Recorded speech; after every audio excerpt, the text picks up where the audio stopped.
محمد وعلى آله وأصحابه وأزواجه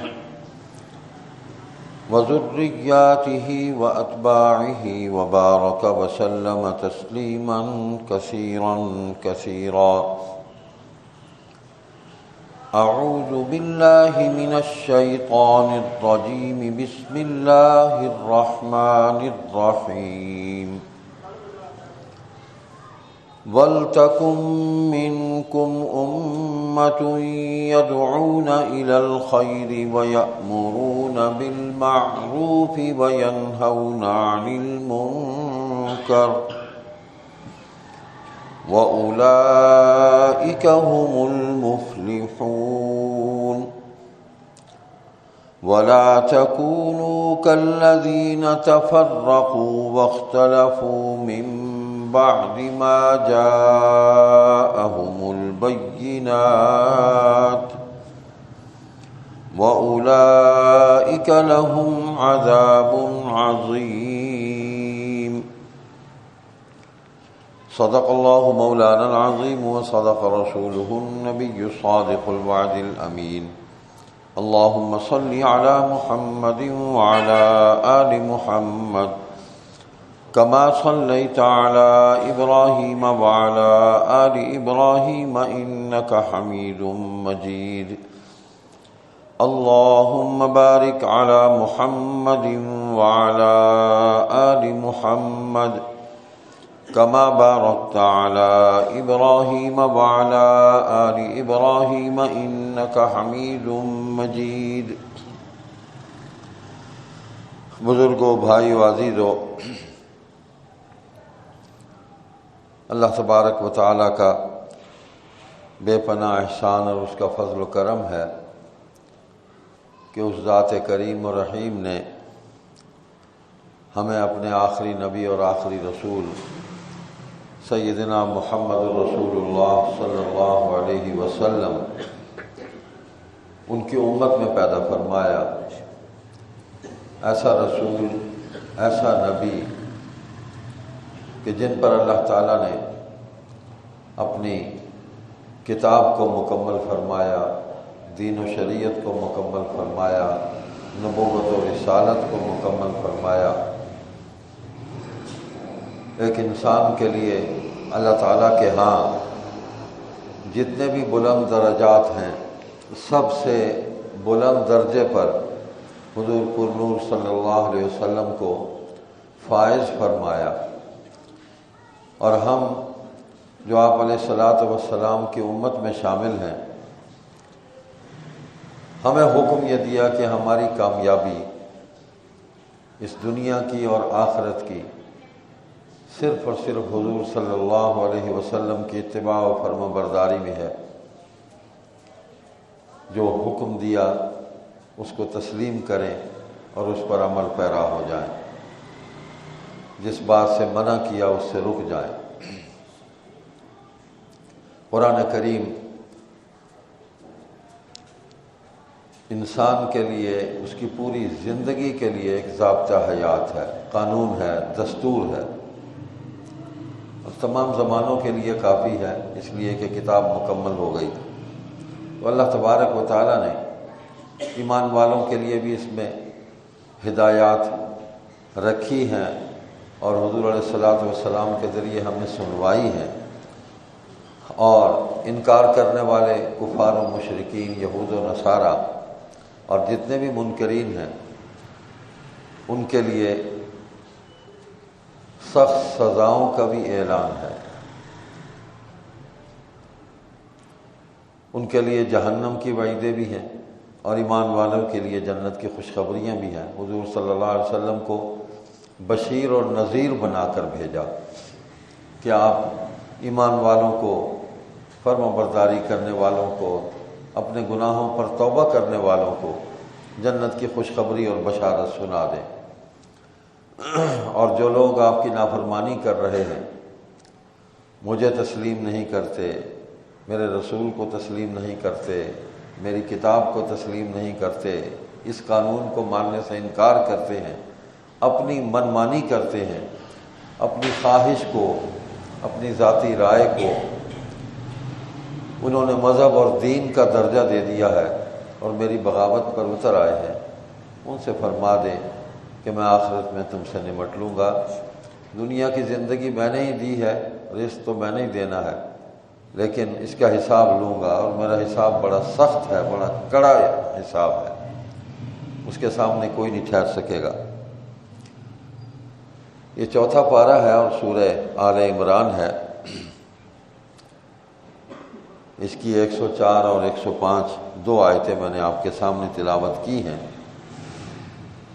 اس سے پہلے اللہ سبحانہ و تعالیٰ نے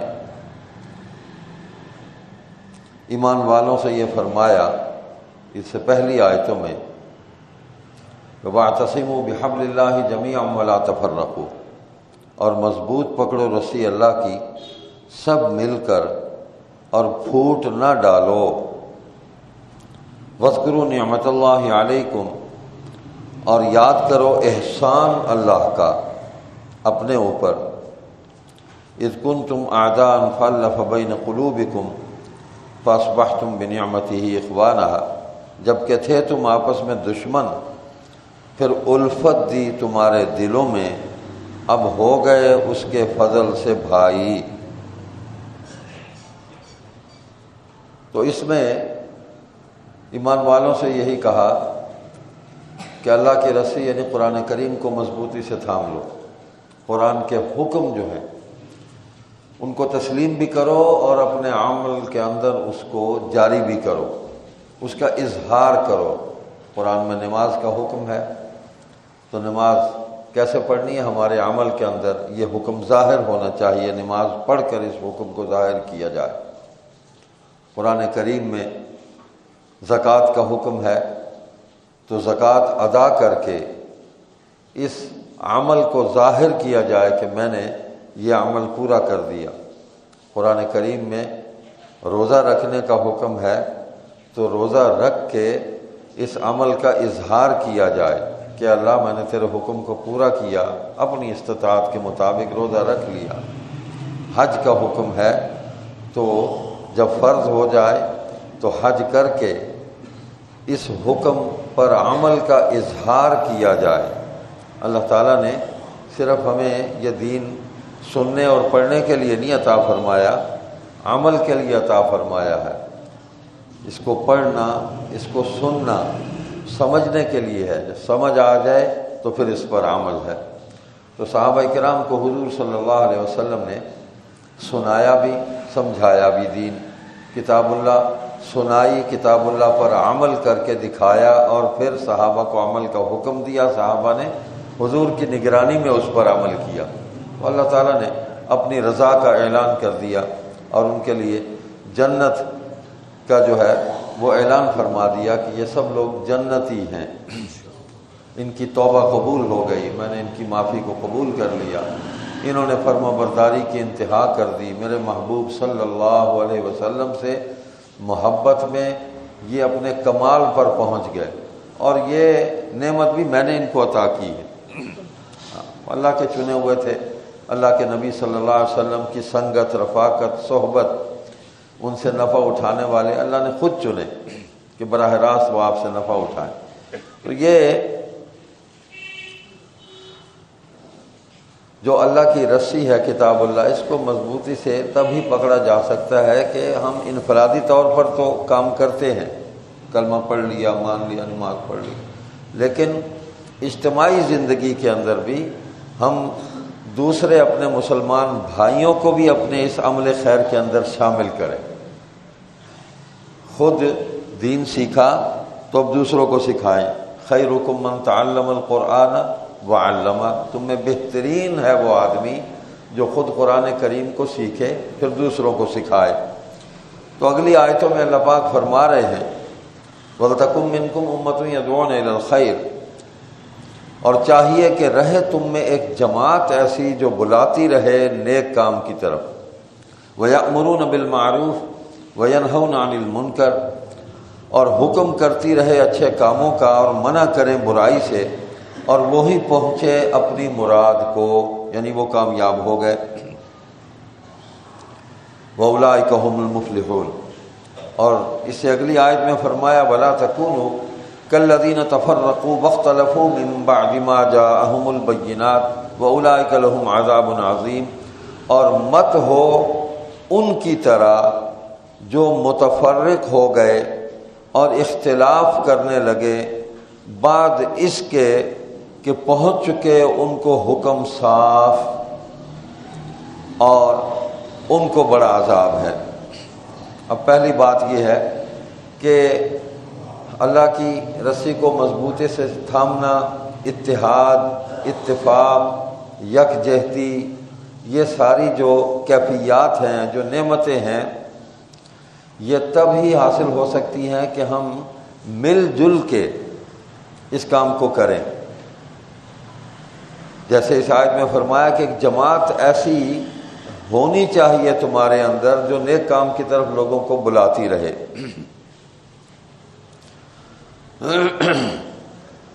جہاں بھی خرابی دیکھے، لوگ نماز کی طرف متوجہ نہیں ہیں، تو ان کو محبت سے نماز کی طرف دعوت دی جائے، بلایا جائے کہ یہ ہم پر فرض ہے، ہم مسلمان ہیں، اور اللہ تعالیٰ کو راضی کرنے کا یہ بہترین ذریعہ ہے۔ آدمی صبح سے شام تک جتنی بھی کوتاہیاں، غلطیاں کرتا ہے، جو غفلتیں ہو جاتی ہیں، اس نماز کے ساتھ ساتھ استغفار کرتے رہو، وہ شام تک معاف ہو جاتی ہیں۔ اللہ معاف فرما دیتے ہیں کہ میرا بندہ مجھ سے معافی مانگ رہا ہے، اور اللہ کا وعدہ ہے، حدیث قدسی میں آیا، حضور علیہ السلام نے بتلایا کہ جب کوئی بندہ استغفار کرتا ہے تو اللہ اس کو معاف کر دیتے ہیں۔ اللہ بہت ہی رحیم ہے، بہت کریم ہے، بہت شفیق ہے۔ سب سے زیادہ آسان جو ہے وہ اپنے خالق کو منانا ہے۔ اللہ جتنا بڑا ہے اتنا ہی مہربان ہے، اس کو منانا سب سے زیادہ آسان کام ہے۔ تو خود سیکھیں اور دوسروں کو سکھائیں، خود دین سمجھیں، دوسروں کو دین پہنچائیں، دین کی دعوت دیں۔ اب اس آیت کے اندر سیدھی سیدھی بات اللہ پاک نے فرمائی کہ جماعت رہنی چاہیے۔ اب جماعت سے مراد یہ نہیں ہے کہ آپ کوئی نئی جماعت بنا لیں، یہ اجتماعیت کا نام ہے کہ آپ مل جل کے بھی اکٹھے ہو کے دین کی دعوت دیں، خیر کی طرف بلائیں۔ اب ہم اکٹھے ہیں تو ہمارا یہ اکٹھا ہونا جو ہے یہ جماعت کی صورت بن گیا۔ ہم نماز گھر میں اکیلے بھی پڑھ سکتے ہیں، لیکن مسجد میں جب ہم اکٹھے ہو کے نماز پڑھتے ہیں تو جماعت قائم ہو جاتی ہے۔ یہ دین کی دعوت ہے، دیکھنے والے پر بڑا خوشگوار اثر ہوتا ہے اس کا۔ یہ عمل ہی ایسا حسین ہے، ایسا خوبصورت ہے کہ ایک بندہ اپنے رب کے ساتھ کس بے تکلفی سے، کس محبت سے، کس احترام سے اور کس رازداری کے ساتھ اپنے اللہ کے ساتھ وہ ایک تعلق قائم کیے ہوئے ہے۔ ساتھ والے کو بھی پتہ نہیں ہے میں اللہ سے کیا مانگ رہا ہوں، میرے دل میں ہی ہے، اور اللہ دل کے حالات کو بھی جانتا ہے، دل کی دھڑکنوں سے بھی واقف ہے۔ تو ایسی یعنی رازدارانہ یہ کیفیت ہے، اور اس کے اندر اتنی طاقت ہے، اتنی برکت ہے۔ تو ہم جب مل کر ایک کام کرتے ہیں تو اس کا سوسائٹی پر، معاشرے پر بہت اچھا اثر پڑتا ہے، ہماری اولاد پر اچھا اثر پڑے گا سب سے پہلے، کہ جب ہم خود نماز کے لیے جماعت کی صورت جو ہے اس کو اختیار کریں گے تو ہماری اولاد بھی نماز با جماعت کی طرف متوجہ ہوگی۔ اسی طرح دین کے دوسرے کام ہیں، کسی کو جھوٹ بولتا دیکھیں تو اس کو منع کریں، ٹھیک نہیں ہے، سچ بولیں۔ اللہ تعالیٰ نے لعنت بھیجی ہے جھوٹوں پر۔ کیوں؟ اللہ کی پھٹکار جو ہے وہ تم خامخواہ لے رہے ہو، اللہ تو رحمت دینا چاہتے ہیں، تم پھٹکار لے رہے ہو۔ سچ بولو۔ بددیانتی ہے، کم تولنا ہے، چغلی اور غیبت کرنا ہے، ہمسائے کو تنگ کرنا ہے، اس کے حقوق کو غصب کرنا ہے، خاندان میں اپنے عزیزوں میں یتیموں کا مال جو ہے اس کو ہڑپ اور غصب کرنا ہے، اپنے بچوں کا خیال نہیں کرنا، بیوی کا خیال نہیں کرنا، ماں باپ کا خیال نہیں کرنا۔ یہ ساری باتیں دین ہی ہے، اور کیا ہے؟ نماز تو ہم بہت تھوڑے وقت میں ہم پڑھتے ہیں، اللہ نے اپنا حق تو بہت تھوڑا رکھا ہے، لیکن جو ہمارے حقوق العباد ہیں اسی کے اندر اللہ نے اپنی رضا کو رکھا ہے۔ جو لوگوں کے حقوق ہیں اسی کے اندر اپنی رضا کو اللہ تعالیٰ نے پوشیدہ رکھا ہے۔ دیکھیں، میں کسی کو سلام کرتا ہوں تو اللہ راضی ہو جاتا ہے، سلام تو میں نے آپ کو کیا۔ تو یہ حق دیا کہ ایک مسلمان دوسرے مسلمان کو سلام کرے، پہل کرنے کی کوشش کرے، سبقت لے جائے، دعا دے اس کو، اللہ خوش ہو جاتا ہے۔ میرے بندے نے دوسرے میرے بندے کے بارے میں ایک اچھا عمل کیا، اچھی بات کہی، کلمہ خیر کہا، اللہ خوش ہو جاتا ہے، اللہ تو اتنے میں ہی راضی ہو جاتا ہے۔ لیکن ہمارے سلاموں کے اندر بھی منافقت چھپی ہوتی ہے، اس کے اندر بھی سچائی نہیں ہوتی، خیر نہیں ہوتی۔ ہم استغفر اللہ، اللہ معاف کرے، معاشرے کے اندر ہر قسم کے لوگ موجود ہیں کہ سلام کے اندر بھی ہم کوئی اور نفع تلاش کر رہے ہوتے ہیں، اس کو دھوکہ دینے کی کوشش کر رہے ہوتے ہیں کہ میرے اس عمل سے، ظاہری عمل سے یہ آدمی میرے اعتماد میں آ جائے، بڑا احترام کیا، بڑا سلام کیا، بڑی خدمت کی، بڑی سیوا کی میری، اور میں اس سے متاثر ہوتا ہوں اور وہ اسی میں مجھے لوٹ لیتا ہے۔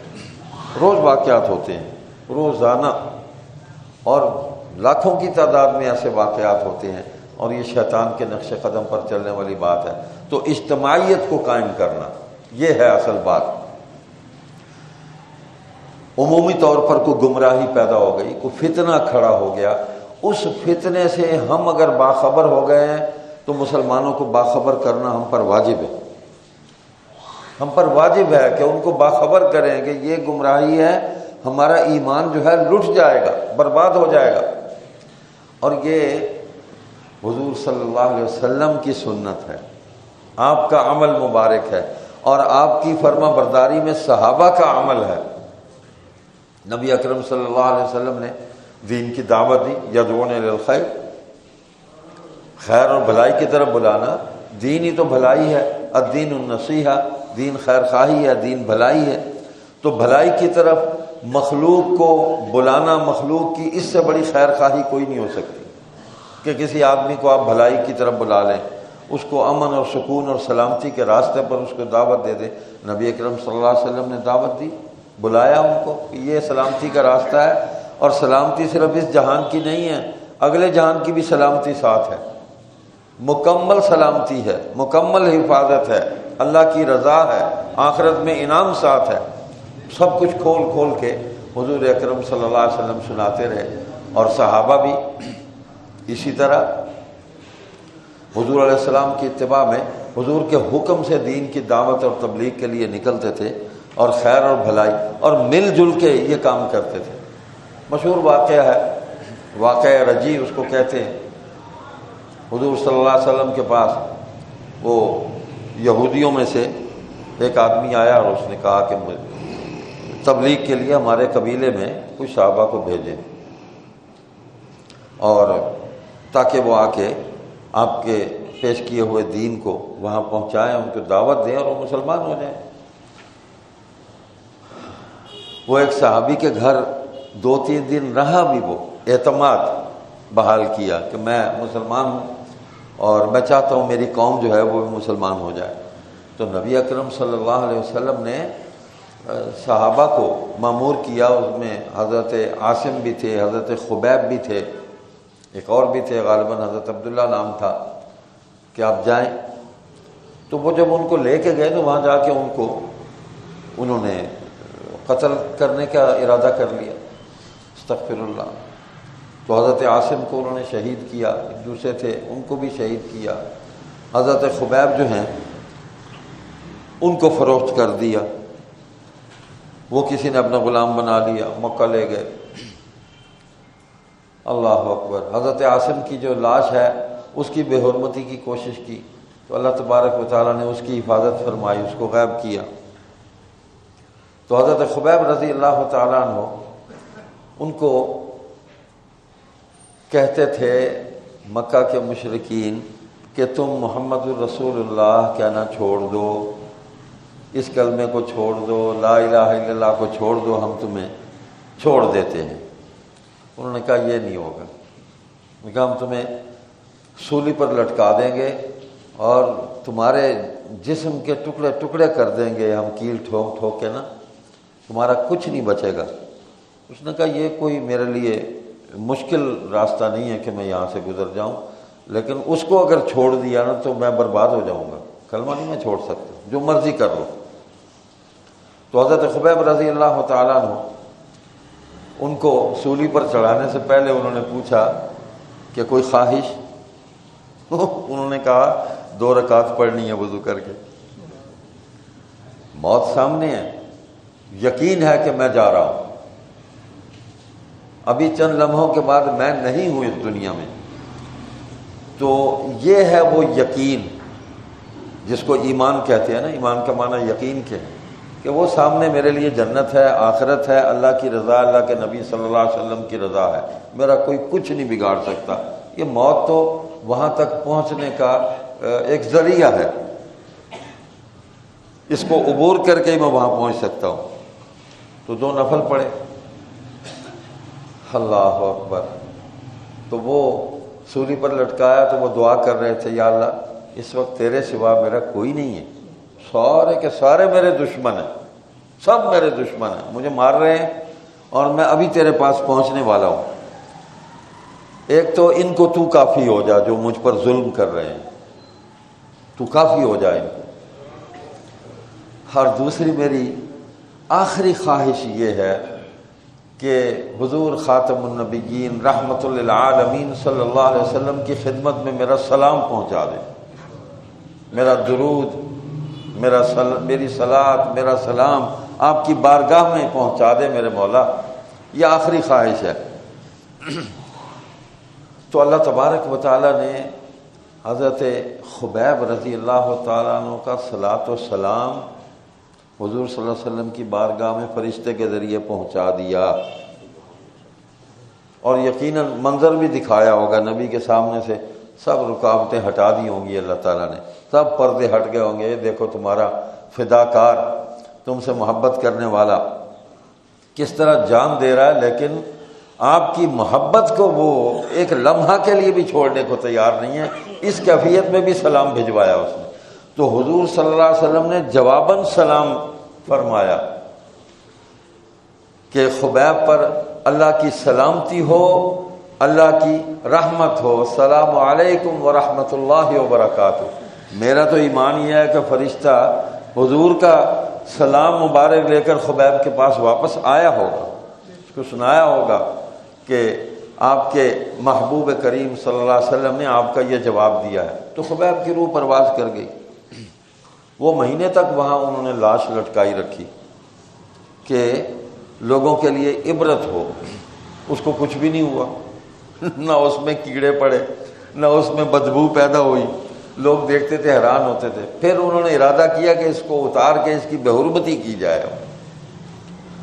اللہ اکبر۔ تو اللہ تبارک و تعالیٰ نے ایسا عظیم الشان انتظام کیا، وہ تو تمام مخلوقات کا رب ہے اللہ، تو شہد کی مکھیوں کو بھیج دیا، انہوں نے پہرا دیا پھر حضرت خبیب کی لاش کے گرد، اور پھر وہاں سیلاب آ گیا، پانی آ گیا۔ کہاں سے آیا؟ مکہ میں پانی، تو ان کی لاش کو بہا کر لے گیا، اور وہ پیچھے دوڑے پہنچے کہ وہاں تک پہنچے۔ جب وہ خشکی تک لاش پہنچی، آگے پانی ختم تھا، تو جب وہاں انہوں نے کوشش کی لاش کو اٹھانے کی تو زمین پھٹ گئی، زمین پھٹی اور خبیب زمین کے اندر چلے گئے۔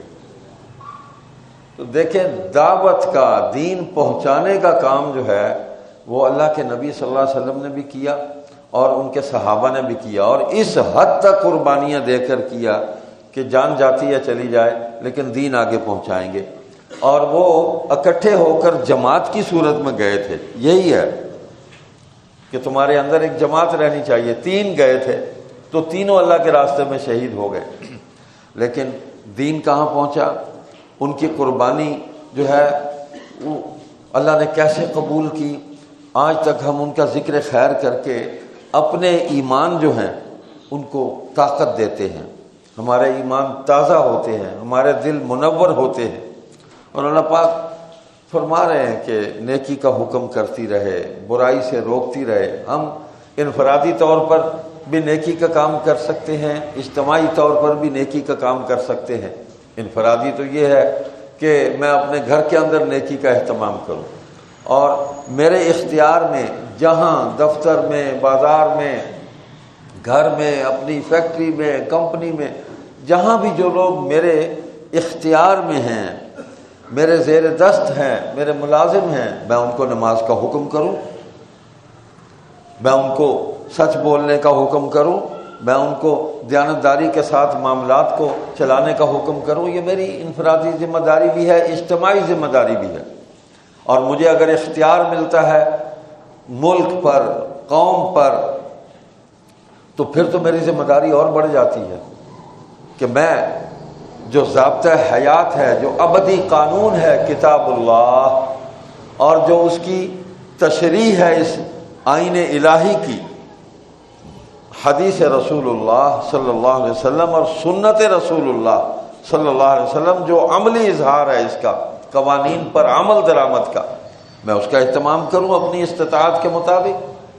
مجھ سے زیادہ باز پرس ہوگی، ملک تیرے قبضے میں تھا، قوم ساری تیری رعایا تھی، وسائل تیرے پاس تھے، اختیارات تیرے پاس تھے، سب کچھ تیرے پاس تھا، کیا کیا تو نے؟ تو یہ بڑی ذمہ داری ہے۔ اللہ سبحانہ و تعالی ہمیں تو بچائے، ہمیں اتنی ہی ذمہ داریاں پوری کرنے کی توفیق دے جتنی ہماری حیثیت ہے، ہماری اوقات ہے۔ اور اگر کہیں زندگی میں یہ مرحلہ ہے تو پھر اللہ تعالیٰ اس وقت طاقت بھی عطا فرمائے، توفیق بھی عطا فرمائے کہ ہم اللہ کے حکم کو جاری کریں۔ جیسے قرآن کریم میں صحابہ کرام کے بارے میں اللہ تعالیٰ نے واضح طور پر فرمایا، اعوذ باللہ من الشیطان الرجیم الذین ان مکناہم فی الارض اقاموا الصلاة وآتوا الزکاة أقاموا الصلاة وآتوا الزكاة وأمروا بالمعروف ونهوا عن المنكر۔ یہ وہ جماعت ہے، جماعت کی بات ہو رہی ہے پھر، جنہوں نے اجتماعی طور پر دین کو نافذ کیا، دین کی دعوت دی، دین کی تبلیغ کی، دین کے لیے سب کچھ قربان کر دیا۔ اللہ فرما رہے ہیں یہ ہے وہ جماعت، اگر ہم ان کو زمین پر حکومت دیں، اقتدار دیں، تو یہ پہلا کام جو کریں گے وہ کیا کریں گے؟ اقاموا الصلاۃ، نظام صلاۃ کو قائم کر دیں گے، یعنی نماز کا اہتمام ہوگا، اور نماز کے جو لوازمات ہیں، نماز کے جو تقاضے ہیں کہ نماز پڑھی ہے تو اب جھوٹ نہ بولو، نماز پڑھی ہے تو زبان سے فحش باتیں مت کرو، نماز پڑھی ہے تو فحش اور برے اعمال جو ہیں ان سے اپنے آپ کو بچاؤ، کیونکہ نماز روکتی ہے، اس سے نماز کا تقاضا یہ ہے ان الصلاۃ تنہی عن الفحشاء والمنکر۔ تو ہم دیکھتے ہیں صحابہ کرام کو، جس کو جب بھی اختیار ملا، خلفائے راشدین کی مثال ہمارے سامنے ہے، حضرت ابوبکر صدیق رضی اللہ تعالیٰ عنہ سے لے کے حضرت معاویہ بن ابی سفیان رضی اللہ عنہما تک، ہر صحابی جو ہے جس کو حکومت اور اقتدار ملا، انہوں نے سب سے پہلا کام یہی کیا، اقاموا الصلاۃ، نماز کے نظام کو قائم کر دیا اور اس کے تقاضوں کو انہوں نے پورا کیا۔ اور یہ اجتماعیت ہے، امت کے اندر ایک وحدت قائم ہو جاتی ہے کہ جس طرح مسجد میں مل کر تم اللہ کو یاد کر رہے ہو، اسی طرح مل جل کر اللہ کی مخلوق کی بھی خدمت کرو، اللہ کی مخلوق تک اللہ کے دین کو بھی اسی طرح پہنچاؤ۔ تو صحابہ نے یہ سارے کام کیے، مسجد سے نکلے شہروں میں پھیلے، شہروں سے نکلے ملکوں میں چلے گئے، دنیا کے مختلف ملکوں میں پھیلے، یہاں تک آئے ملتان سے ہوتے ہوئے آگے تک گئے، اپر پنجاب تک گئے، KPK تک گئے۔ صحابہ کی قبور موجود ہیں، وہ آئے تو اسلام انہوں نے پہنچایا، وطن چھوڑا، اپنے مفادات چھوڑے، راستے میں تجارت بھی کرتے رہے، اللہ ان کو رزق بھی دیتا رہا، بھوکے نہیں مرے، اللہ ان کو سب کچھ دیتا رہا اس دین کی محنت کی برکت سے، حضور صلی اللہ علیہ وسلم سے محبت کی برکت سے۔ وآتوا الزکاۃ، دوسرا کام یہ کریں گے نظام زکوٰۃ کو قائم کر دیں گے۔ تو ہر خلیفہ راشد نے نظام زکوٰۃ کو قائم کیا، ملک کی معیشت کو بہتر کیا، اقتصادی اور معاشی طور پر ریاست کو مضبوط اور مستحکم کر دیا۔ کسی بھی خلیفہ راشد کے دور میں ملک جو ہے وہ معاشی طور پر کمزور نہیں ہوا. انہوں نے بھیک نہیں مانگی، کفار و مشرکین سے قرضے نہیں لیے. انہوں نے جو وسائل اللہ نے دیے انہی پر انحصار کر کے اللہ سے مدد مانگی کہ اسی میں برکت ڈال دے. اللہ نے برکت ڈال دی، اور ان کے اعمال چونکہ ٹھیک تھے، نیت ان کی ٹھیک تھی، وہ بددیانت نہیں تھے. انہوں نے زبان سے سچ بولا اور معاملے کے اندر دیانت کی. انہوں نے، اللہ نے ان کے مال میں بھی برکت دی، ان کے کام میں بھی اللہ نے برکت پیدا کر دی. انہوں نے حکومت کی، پھر دنیا میں بڑھتی چلی گئی. اسلامی ریاست کی جو اس کی وسعتیں اتنی ہو گئیں، بڑھتی چلی گئی.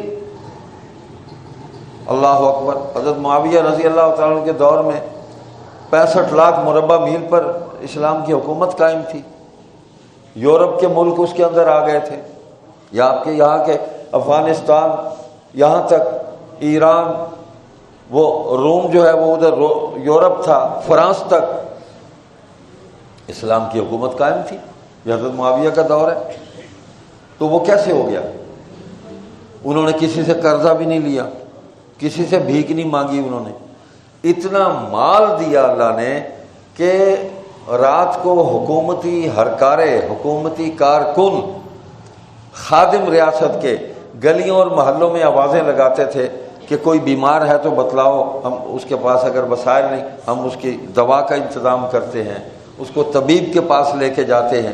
کوئی بھوکا ہے تو ہمیں بتائیں، جس کو کھانا نہیں ملا ہم بیت المال سے اس کے کھانے کا انتظام کرتے ہیں.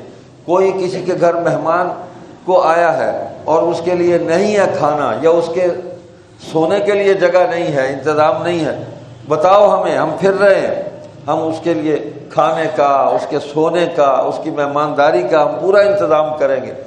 تو یہ نظام زکوٰۃ کو قائم کرنے کی برکت تھی، سود کو ختم کرنے کی برکت تھی کہ ریاست جو ہے وہ معاشی طور پر دنیا کے سامنے پوری طاقت اور پوری توانائی اور وقار کے ساتھ کھڑی ہو گئی. دنیا دیکھ کر رش کرتی تھی. وَأَمَرُوا بِالْمَعْرُوفِ وَنَهَوْا عَنِ الْمُنكَرِ، نیکی کا حکم ہوتا تھا اور برائی سے روکا جاتا تھا کہ رک جاؤ، اس سے سزا ملے گی، برائی سے رک جاؤ. اللہ اکبر. تو آج اس کی مثال ہم دیکھ لیں، اپنے آپ کو بھی دیکھ لیں اور اپنے بھائیوں کو، افغانستان والوں کو بھی دیکھ لیں. ساری بات سمجھ میں آ جائے گی. اگر آج بھی ہم حضور صلی اللہ علیہ وسلم کی اور آپ کے صحابہ کی اتباع اور فرما برداری کریں تو ہم کامیاب ہو جائیں گے. ہم نکل جائیں گے اس مصیبت سے، اس مالی اور معاشی بحران سے ہم نکل جائیں گے. اللہ پاک نے سیدھا فرمایا کہ ان کی طرح نہ ہو جاؤ. متفرق ہو گئے جو اور اختلاف کرنے لگے، بعد اس کے کہ پہنچ چکے ان کو صاف حکم اللہ کے، اور ان کو بڑا عذاب ہے. یعنی اللہ کے حکم آ گئے، کتاب آ گئی، پھر اس کو فراموش کر دیا، اس کو بھول گئے. جب اس کو بھولے تو آپس میں لڑ پڑے، اختلاف ہو گیا. تو دین پر کوئی اختلاف نہیں ہے. یہی اللہ فرما رہے ہیں، اس رسی کو سارے مل کے مضبوطی سے پکڑ لو، قرآن کو، کتاب اللہ کو. فروعی مسائل ہے، یہ کام کیسے کرنا ہے اس میں اختلاف ہو سکتا ہے. اختلاف کا مطلب رائے مختلف ہونا، رائے مختلف ہونا. مثلا ملک کی معیشت کو بہتر کرنا ہے تو اس کے لیے مختلف احباب جو ہیں، جو ملک سے، وطن سے محبت کرتے ہیں، وہ اپنے اپنے منصوبے پیش کرتے ہیں. بنیاد ایک ہی ہے کہ سود نہیں لینا، سود نہیں دینا، حرام مال جو ہے اس سے تعلق قائم نہیں کرنا. اس بنیاد کو قائم رکھتے ہوئے، نظام زکوٰۃ کو قائم رکھتے ہوئے اب منصوبے مختلف آئیں گے کہ اس کام کو، اس پروجیکٹ کو اس طرح کیا جائے. جگہ تو ایک ہی ہے، آپ نے بلڈنگ بنانی ہے تو مختلف آرکیٹیکٹ جو ہیں وہ اپنا اپنا وہ نقشہ لے کے آ جائیں گے، لیکن مقصود سب کا یہی ہے کہ یہاں یہ بلڈنگ بن جائے. ڈیزائن اپنے اپنے ہیں، بلڈنگ یہی بننی ہے. اللہ اکبر. تو اختلاف جو ہے وہ بری چیز نہیں ہے. نزاع، انتشار یہ برا ہے کہ آپ لڑائی پیدا کر لیں، آپ جھگڑا پیدا کر لیں کہ نہیں جو میں نے کہا یہی ماننا پڑے گا. یہ بات نہیں، اسی بنیاد پہ کتاب اللہ، سنت رسول اللہ صلی اللہ علیہ وسلم، حدیث رسول اللہ صلی اللہ علیہ وسلم، اجماع امت جو صحابہ کا عمل ہے، اس پر، ان بنیادوں پر آپ جو بھی نقشہ بنانا چاہیں بنا لیں، جو نقشہ بنانا چاہیں۔ بنیاد اگر یہ ہے تو ہر نقشہ حسین ہوگا، ہر نقشہ خوبصورت ہوگا۔ اگر بنیاد ہی غلط ہے تو پھر سارے نقشے خراب ہو جائیں گے، بلڈنگ جو ہے وہ نہیں چل سکے گی، زیادہ گر جائے گی، دھڑام سے نیچے آ گرے گی۔ تو ان کو دیکھ لیں۔ آج ہی مجھے ایک دوست کہہ رہے تھے کہ وہ ایک بڑا شدید مخالف تھا ان بیچاروں کا، افغانستان کے ہمارے مسلمان بھائیوں کا، تو آج وہی مجھے کہہ رہا تھا، دیکھو ہمارے 2.5 روپے، ان کا 1 روپیہ، یہ وہ ملک ہے جس پر دنیا کے 50 سے زائد ملک آ کر چڑھائی کر کے اپنی طرف سے اس کو تباہ و برباد کر کے کھنڈرات میں تبدیل کر کے یہاں سے گئے۔ لاکھوں انسانوں کو، 40 لاکھ انسان جو ہیں ان کو شہید کیا انہوں نے۔ 40 سال کا عرصہ ہے، ٹھیک ہے، اس میں 40 لاکھ انسانوں سے زائد ہیں تعداد جو جن کو شہید کیا ہے، ملک برباد کر دیا، سڑکیں توڑ دی، سسٹم سارا کولیپس کر گیا، ہر چیز برباد ہو گئی۔ لیکن اللہ نے ایسی مدد کی کہ وہ جانے سے پہلے سڑکیں بھی بنا کے گئے، بلڈنگز بھی بنا کے گئے، ملک کی ترقی انہی کے ہاتھوں سے اللہ نے کروائی، وہ کر کے گئے۔ اور ڈالر آج بھی وہاں 80-85 یہیں کھڑا ہے، جتنا چھوڑ کے گئے تھے وہیں کھڑا ہے۔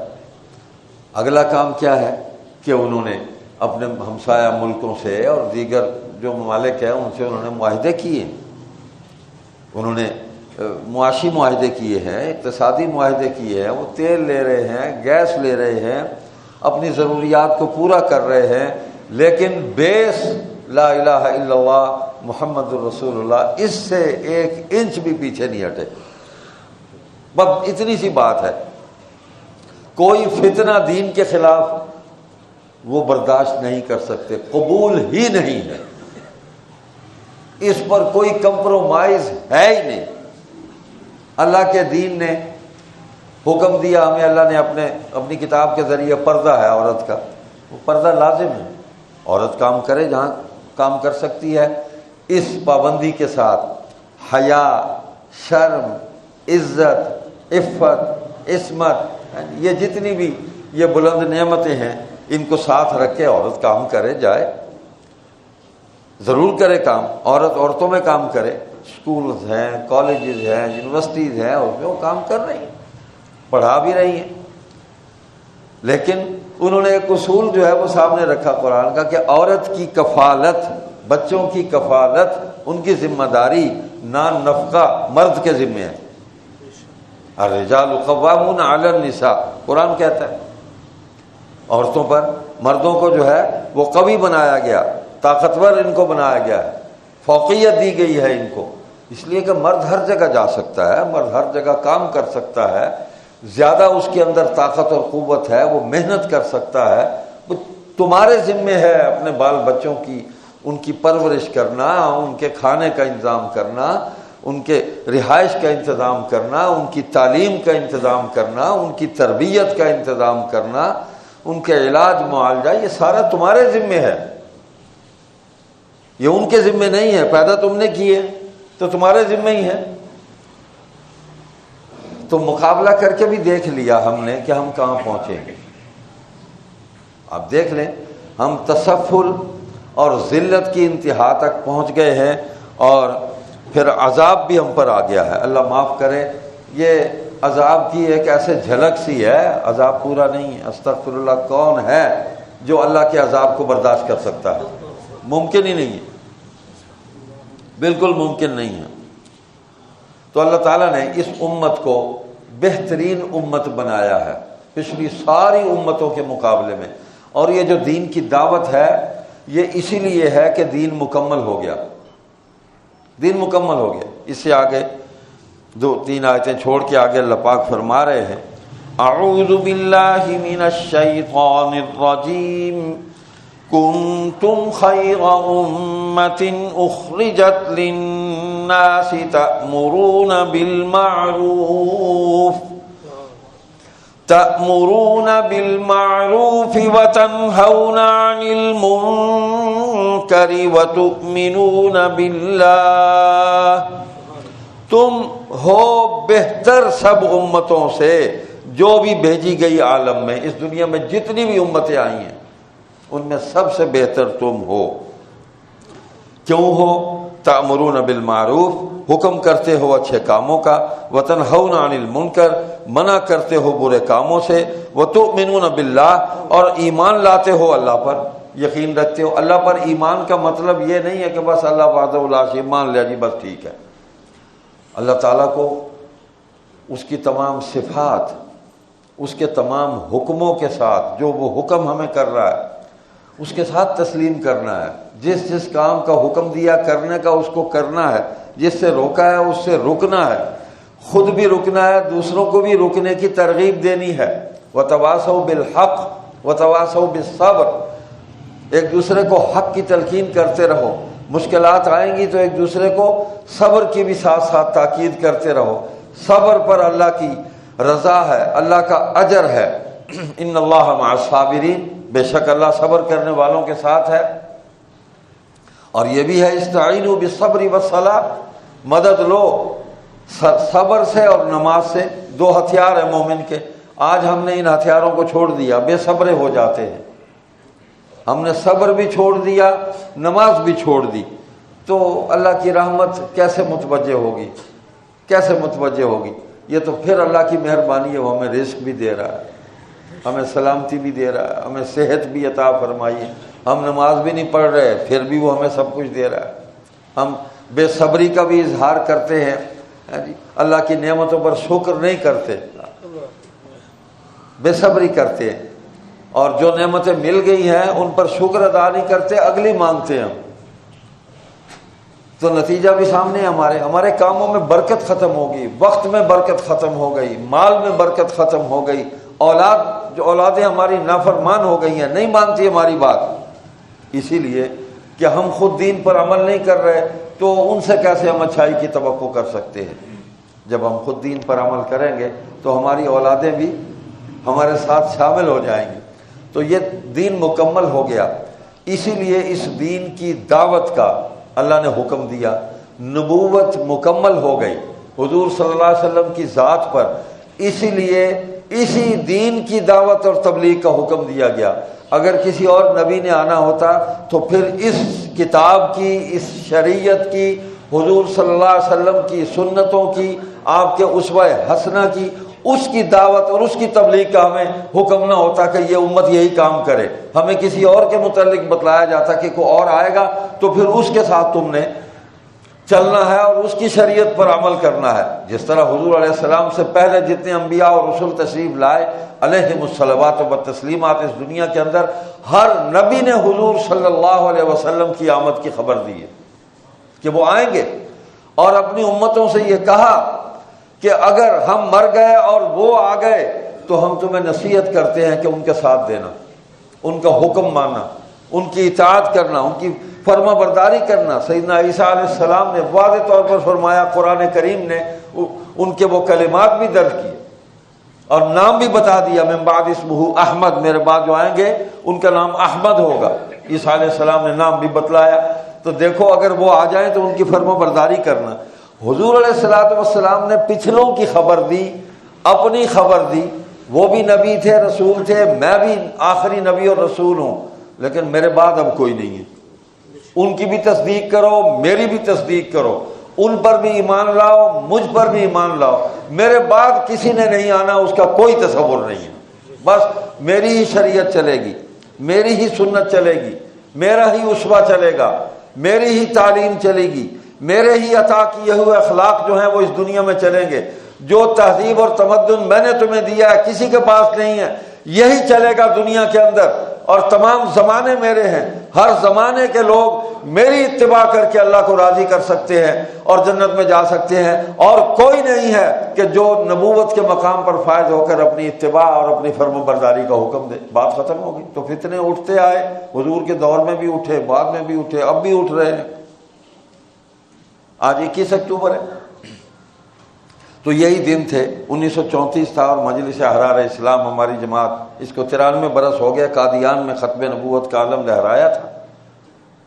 وہاں 3 دن کا اجتماع کیا تھا، دین کی دعوت دی تھی، تبلیغ کانفرنس کی تھی الحمدللہ، اور اس کے نتیجے میں قادیانی مسلمان ہوئے۔ سید عطا اللہ شاہ بخاری سے اللہ نے کام لیا اور انہوں نے دین کی دعوت دی ان لوگوں کو، اور بڑی درد مندی کے ساتھ، دلیل کے ساتھ، نصیحت کے ساتھ، واعظ کے ذریعے، محبت اور درد کے ساتھ ان تک دین کو پہنچایا۔ اللہ تعالیٰ نے ان کی اس دعوت کے اندر طاقت پیدا کر دی۔ جب اندر خلوص ہوگا تو عمل کے اندر بھی کامیابی ہوگی۔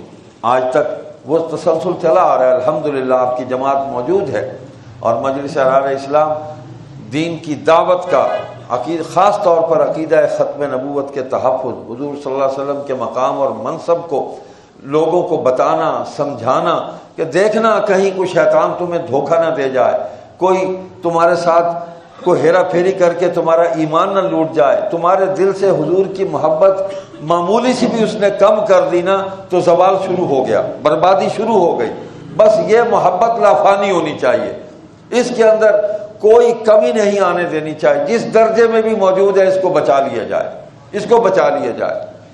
لا یؤمن احدکم حتی اکون احب الیہ من والدہ وولدہ والناس اجمعین۔ نہیں ہو سکتا کوئی شخص تم میں کامل ایمان والا جب تک وہ اپنے والدین سے زیادہ مجھ سے محبت نہیں کرتا، اپنی اولاد سے زیادہ مجھ سے محبت نہیں کرتا، تمام لوگوں سے زیادہ مجھ سے محبت نہیں کرتا۔ گویا دنیا کی تمام محبتیں حضور علیہ السلام کی محبت پر جب تک قربان نہیں کی جائیں گی کامیابی نہیں ہو سکتی۔ اور محبت کا مطلب یہ ہے کہ جس کو آپ نے اپنا محبوب بنایا ہے اس کی ہر ادا سے ہمیں پیار ہے، اس کی ہر ادا دین ہے، اس کی ہر بات دین ہے۔ اب محبوب ہی کی ماننی ہے، اپنی نہیں منوانی۔ محبت کا یہی مطلب ہوتا ہے کہ محبوب سے منوائی نہیں جایا کرتی، محبوب کی مانی جاتی ہیں باتیں۔ تو حضور صلی اللہ علیہ وسلم اللہ کے محبوب، پوری کائنات کے محبوب، بنی نوع انسان کے محبوب، اس دنیا اور آخرت میں ہمارے محبوب صلی اللہ علیہ وسلم۔ تو ان کی محبت کو جتنا ہم مضبوط کر سکتے ہیں، ان کے ساتھ جتنے تعلق کو مستحکم کر سکتے ہیں، اس کوشش کے اندر اپنی زندگی کو تمام کرنا ہم نے، اسی میں زندگی ختم کر دینی ہے۔ وہ محبت کامل نہیں ہو سکتی، ہو نہیں سکتی۔ مقام ہی ایسا ہے، ہستی ہی ایسی ہے۔ کون ہے جو ان سے محبت کا حق ادا کرے؟ وہ صرف صحابہ تھے، وہ صرف صحابہ تھے۔ جو مانگا حضور کے قدموں میں لا کے ڈھیر کر دیا۔ اللہ تعالیٰ نے حکم یہی فرمایا، اعوذ باللہ من الشیطان الرجیم، خذ من اموالہم صدقۃ تطہرہم وتزکیہم بہا وصل علیہم ان صلاتک سکن لہم۔ ان سے مال مانگو میرے محبوب، خذ من اموالہم۔ انسان کو سب سے زیادہ محبت جو ہے دنیا کے اندر مال سے ہے۔ وَإِنَّهُ لِحُبِّ الْخَيْرِ لَشَدِيدٌ، اللہ خود فرماتے ہیں تمہارے اندر مال کی بہت محبت ہے، اللہ نے رکھی ہے۔ خذ من اموالہم، ان سے مال مانگو، صدقات ان سے لو، اور ان کے مالوں کو بھی پاک کرو، ان کے اعمال کو بھی پاک کرو۔ وَتُزَكِّيهِمْ بِهَا وَصَلِّ عَلَيْهِمْ، ان کا تزکیہ کرو، تہذیب سکھا دو ان کو، اخلاق ان کے بلند کر دو، اور ان کے لیے دعا کرو۔ وَصَلِّ عَلَيْهِمْ، اللہ فرما رہے ہیں اپنے محبوب صلی اللہ علیہ وسلم کو ان کے لیے آپ دعا کریں۔ اللہ خود بھی تو ان کو ٹھیک کر سکتے ہیں، سب کچھ ان کو دے سکتے ہیں، علی کل شیء قدیر ہیں، لیکن اللہ نے وسیلہ اور ذریعہ حضور صلی اللہ علیہ وسلم کی ذات کو بنایا کہ آپ میرے محبوب ذرا دعا کریں نا ان کے لیے۔ وصلی علیہم ان صلاتک سکن لہم، آپ کی جو دعا ہے، آپ جو دعا کریں گے ان کو بڑا سکون ملے گا۔ تو حضور دعائیں کرتے تھے ان کے لیے، ظاہراً بھی اور باطناً بھی۔ حضور تنہائی میں بھی صحابہ کے لیے دعائیں کرتے تھے، اور ظاہر میں بھی اجتماع میں بھی دعائیں کرتے تھے۔ حضور علیہ السلام نے اپنی امت کے لیے، قیامت تک آنے والے مسلمانوں کے لیے حضور نے دعائیں کی ہیں، حضور نے دعائیں کی، ہم وہ خوش نصیب ہے ہمارے لیے۔ حضور شفاعت کا وعدہ اللہ سے لے کر اس دنیا سے تشریف لے گئے، حضور نے اتنی دعائیں کی ہیں ہمارے لیے۔ اور حضور فرماتے تھے صحابہ کو، جب اپنی امت سے آپ کو پیار کا وہ جوش آتا تھا نا، ہاں جی، تو فرماتے تھے میں اپنے بھائیوں سے ملنا چاہتا ہوں، میری خواہش ہے میں ان سے ملوں۔ صحابہ نے عرض کیا یا رسول اللہ ہم آپ کے بھائی نہیں ہیں؟ نہیں، تم میرے دوست ہو، بھائی نہیں ہو۔ بھائی میرے وہ ہیں جنہوں نے مجھے دیکھا بھی نہیں ہوگا لیکن مجھ پر ایمان لائیں گے، میرا کلمہ پڑھیں گے۔ ہم نے نہیں دیکھا حضور کو لیکن ہم ایمان لائے اللہ کی توفیق سے۔ یہ اللہ نے ہمارے اندر حضور کی محبت ڈالی ہے، ہم نے تو نہیں دیکھا، اللہ نے یہ توفیق عطا فرمائی، مسلمانوں کے گھروں میں پیدا کیا، ہم اس کا شکر نہیں ادا کر سکتے۔ ایسے محبوب، ایسے عظیم الشان انسان، خلاصہ کائنات، وجہ تخلیق کائنات صلی اللہ علیہ وسلم الف مرہ اللہ تعالیٰ اپنی شان کے مطابق آپ پر رحمت نازل فرمائے۔ ایک بندہ آج مجھے صبح پوچھ رہا تھا کہ حضور کے درجات تو سب سے بلند ہیں، اس سے آگے درجہ ہی کوئی نہیں ہے، پھر یہ ہم کیوں دعائیں کرتے ہیں اللہم صلی علی محمد کہ اللہ حضور کے پر رحمت نازل فرما، ان کے درجات اور بلند فرما؟ میں نے کہا کہ اللہ کے بندے درجات تو بلند ہیں، ہماری عقل جس بلندی پر حضور صلی اللہ علیہ وسلم فائز ہے، ہماری عقل کی رسائی وہاں تک بھی نہیں ہے، لیکن کیا اس سے آگے درجات نہیں ہیں؟ وہ تو اللہ جانتا ہے کہ اللہ نے اپنے حبیب کو کن مقامات سے گزارنا ہے، کتنی رحمتیں ان پر نازل کرنی ہیں، کتنی محبتیں ان پر نثار ہونی ہیں۔ اللہ خود فرماتے ہیں میں بھی اس پر صلوات بھیجتا ہوں، میرے فرشتے بھی صلوات بھیجتے ہیں، تم بھی صلوات بھیجو۔ اب ہمارا صلوات بھیجنا، فرشتوں کا بھیجنا، اللہ کا صلوات بھیجنا، فرق ہے، اس میں بڑا فرق ہے۔ اللہ یہ درود پاک تو نہیں پڑھتے، اللہ تو اپنے محبوب کو اور عزت دیتے ہیں۔ کسی وقت بھی اللہ کا تعلق جو ہے محبوب کریم صلی اللہ علیہ وسلم سے ختم نہیں ہوتا، نہ اس دنیا کی زندگی میں ختم ہوا نہ آخرت کی زندگی میں، ہر وقت اللہ کا تعلق ہے، اس کی رحمتیں برابر نازل ہو رہی ہیں، برابر نازل ہو رہی ہیں۔ اللہ بلند سے بلند کا، اور میں نے کہا یہ تو ہماری بخشش کے لیے اللہ نے کی ہے کہ ہم تو دعا کرتے ہیں کہ دیکھیں نا، نبی علیہ السلام نے فرمایا 10 دفعہ صبح مجھ پہ درود پڑھو، 10 دفعہ شام کو پڑھو، میں تمہیں جنت میں لے جاؤں گا۔ کتنا آسان نسخہ ہے۔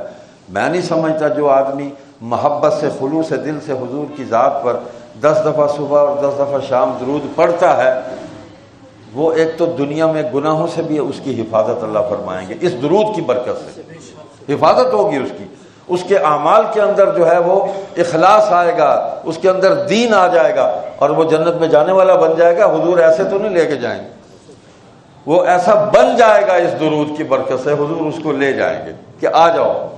اس سے پہلے کہ کچھ کہیں وہ حضور فرمائیں اس کو چھوڑو، یہ شخص تو میرا امتی ہے، حضور بس لے جائیں گے۔ سبحانک اللہم و بحمدک، نشہد ان لا الہ الا انت، نستغفرک و نتوب الیک۔